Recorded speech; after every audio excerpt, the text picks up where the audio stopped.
welcome to exercise application video number 14, I believe. So in class we have been talking about the cardiac physiology a little bit. So that's what we're going to hit on today. So today was a chest and shoulder day.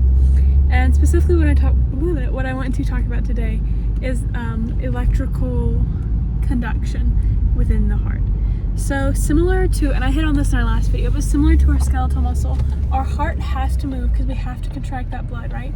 But it does so via contractions. And so it's the same idea. We have ions moving across a membrane that are moving our charges and thus conducting electricity. And also, I'm sorry, it's so bumpy right now, but it's okay. You get the idea.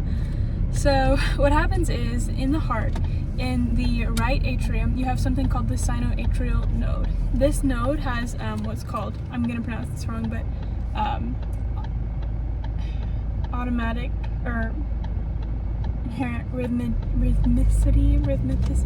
I can pronounce that word. But essentially what that means, it beats at it self-depolarizes 100 beats per minute. So if it is not being affected by anything else, it's going to naturally go at 100 beats per minute. As you get trickles of either sodium or calcium, you're going to cause that depolarization. But what we have is our autonomic nervous system, I can't speak today, innervates that. So we have something called our accelerator nerve coming from our sympathetic nervous system, and we have our vagal nerve coming from the parasympathetic nervous system. And what our accelerator nerve is in charge of is speeding up the heartbeat. So if we're at a perfect 100 beats per minute, that accelerator nerve activates. We release epinephrine and norepinephrine, and then we trigger EPSP, so excitatory postsynaptic potentials. Whereas if our vagus nerve is activated, we are sending out acetylcholine, which acts to send an IPSP, so an inhibitory postsynaptic potential. And so when you are exercising, you are activating your sympathetic nervous system, right? You're getting amped up, ready to go. So like today, when I was benching, I tried to do a 1 rep max, which I did get 110, so that's exciting. Not quite at 115, but I think I'm close, but that's besides the point.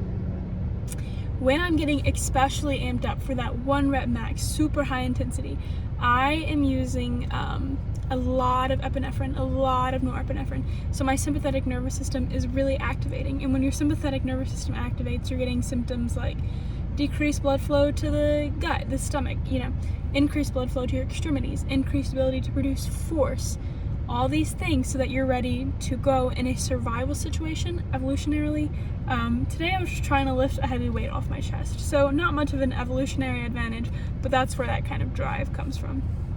So the signal goes from the sinoatrial node, it depolarizes around the atrium, and then it hits the AV node. This node has a bit of a delay, and so it takes the signal a while, and during this time 70% of the blood is going to flow passively from the atrium to the ventricles, but this allows the remaining 30% to be pumped through.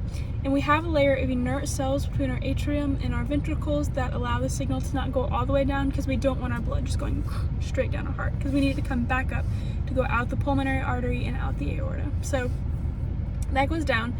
Once the AV node finally hits the septum there's a bundle of His, then it goes into bundle branches. So right and left side, those bundle branches depolarize, then rapidly go up Purkinje fibers, which allow our heart to contract upwards, pumping blood out the aorta and out the pulmonary arteries, which then return back. In a future video, I will talk a little bit more about what happens to the blood as it goes out through that system, but this is just a basic discussion of the electrical signals that are involved in that.